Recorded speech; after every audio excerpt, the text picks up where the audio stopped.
اعوذ باللہ من الشیطان الرجیم بسم اللہ الرحمن الرحیم۔ عزیز طلبہ و طالبات، آج میں نے آپ کے لیے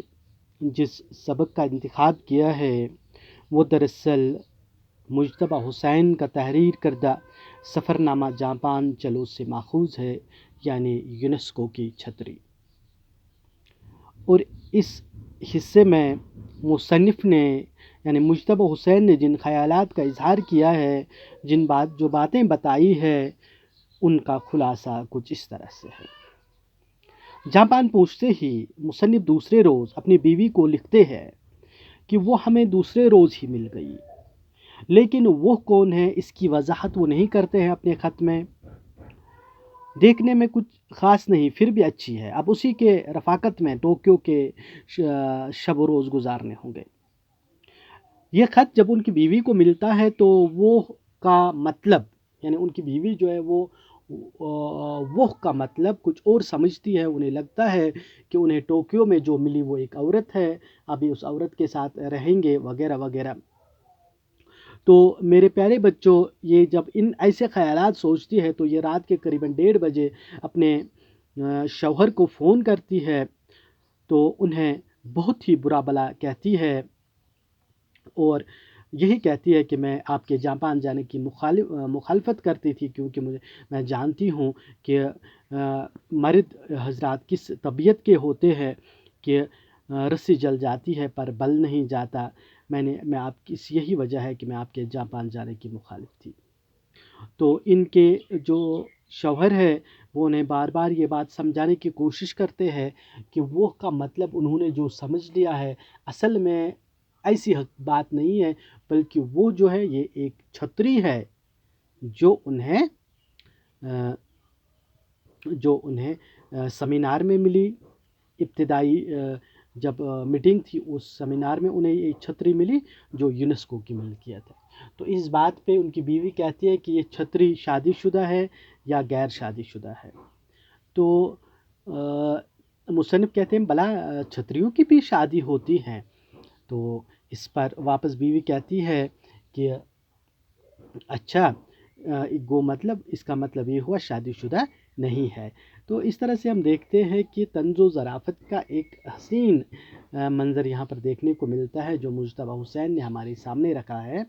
تو آگے چل کے مصنف لکھتے ہیں کہ مجھے اپنی بیوی سے کچھ اہم باتیں کرنی تھی، لیکن اس چھتری نے ساری گڑبڑ کر دی، جس کی وجہ سے میں ان کے ساتھ جو مجھے اہم باتیں کرنی تھی وہ میں نہیں کر پایا، اور انہوں نے فضول میں فون کا بہت ایک لمبا چوڑا بل تیار کر دیا۔ تو میرے پیارے بچوں، اس کے بعد ہم دیکھتے ہیں مصنف ہمیں بتاتے ہیں کہ یونیسکو کی جو چھتری تھی یہ انہیں ابتدائی سیمینار میں ملی تھی جو ان کو یونیسکو کے عہدیدار مس جو نے دی تھی، اور یہ بھی بتایا تھا یہ چھتری یونیسکو کی ملکیت ہے، اسی لیے جاپان سے جاتے وقت اس سے لوٹانا ہوگا۔ کچھ اور بھی چیزیں دی، کہا کہ اب آپ کی ذاتی ملکیت ہے، لیکن یہ جو چھتری ہے یہ یونیسکو کی ملکیت ہے اور جاتے وقت آپ کو یہ چھتری واپس کرنی ہوگی۔ مصنف چھتری کے استعمال کے عادی نہیں تھے، اس لیے جاپان میں چھتری کو ساتھ لے کر ادھر سے ادھر گھمانا پسند نہیں کرتے تھے، یعنی انہیں اس بات کی عادت نہیں تھی کہ چھتری کو ساتھ لے جائے۔ مصنف نے بتایا کہ ہمارے یہاں بھی ہندوستان میں بھی برسات ہوتی ہے اور ہمیں بھیگنا اچھا لگتا ہے بنسبت کہ ہم چھتری کو ساتھ اٹھائے پھریں، لیکن انہیں بتایا جاتا ہے کہ جاپان کے موسم کا کوئی بھروسہ نہیں، کب بدل جائے، اس لیے یہاں پر چھتری کو ساتھ اٹھایا جاتا ہے، اور یہاں تک کہ یہاں پر چھتریوں کے رکھنے کے اسٹینڈ بھی ہے اور جہاں پر باضابطہ طور پر ملازم ہوتے اور وہ ان چھتریوں کی حفاظت کرتے ہیں۔ تو میرے پیارے بچوں، آگے چل کے ہم دیکھتے ہیں کہ انہیں جو اس سیمینار کے عہدیدار ہوتے ہیں مس جو، وہ انہیں بتاتی ہے کہ آپ کو اس عرصے میں یہ چھتری اپنے ساتھ رکھنے کی عادت پڑ جائے گی، اور گھر جا کے اپنی بیوی کو آپ چھتری کے متبادل طور پر استعمال کرو گے اور ان کو جس جگہ بھی جاؤ گے ساتھ لیے پھرو گے۔ تو جب ہی کانفرنس چل رہی تھی تو کانفرنس روم میں زلزلے کے کچھ جھٹکے ہوئے اور سب لوگ بھاگنے لگے۔ لیکن ایک جاپانی نے کہا کہ ایسے زلزلوں کے ایسے چھوٹے چھوٹے جھٹکوں پر یہاں بھاگنا منع ہے، اور جاپان میں ایسے جھٹکے عام طور سے آتے رہتے ہیں۔ سری لنکا کے جو مندوب تھے انہوں نے اپنی چھتری کھولی ڈر کی وجہ سے، اور چھتری کھول کے بیٹھ گئے، اور جب زلزلے تھمنے لگا تو سب ایک ساتھ ہی کہنے لگے کہ ہمیں گھر واپس جانا ہے، اور مل جل سے کہنے لگے کہ جاپان نے اتنی ترقی کی ہے، ہمیں پورا یقین ہے کہ انہوں نے زمین سے آنے والی بلاؤں کے لیے کوئی حل نکالا ہوگا، اس کا کوئی انتظام ان کے پاس ہوگا۔ ویسے بھی ہم آسمانی بلاؤں سے، بارش سے یا کسی اور چیز سے ڈرتے نہیں ہیں، لیکن اس بلا سے ہمیں بچا لیجیے۔ تو میرے پیارے بچوں، آگے چل کے مصنف کہتے ہیں کہ اس چھتری کو استعمال کرنے کا زیادہ موقع نہیں ملا، کیونکہ جتنے عرصے ہم جاپان میں رہے، جاپان کا موسم بالکل ٹھیک رہا۔ ایک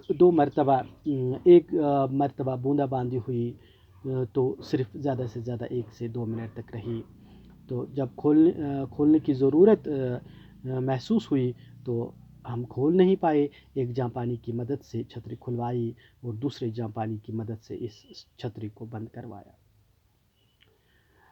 لیکن بات یہ ہے کہ اس چھتری نے ہمیں نہ جانے کس قدر اور کس حد تک پریشان کیا، کیونکہ جو ہمیں بھولنے کی عادت تھی اس کی وجہ سے ہمیں بہت پریشانی کا سامنا کرنا پڑا، کیونکہ ہم جس جگہ جاتے تھے وہاں اس چھتری کو بھول جاتے تھے، اور پھر اس بھولی ہوئی چھتری کو واپس لانے کے لیے دوبارہ جانا پڑتا تھا۔ یہی وجہ ہے کہ ہم جاپان کو مکمل طور سے دیکھ نہیں پائے۔ میرے پیارے بچوں، اب اس حوالے سے جو نیکسٹ ویڈیو کلپ ہے وہ ابھی انشاءاللہ اپلوڈ ہوگی، اس حوالے سے بھی اب ہم بات کریں گے۔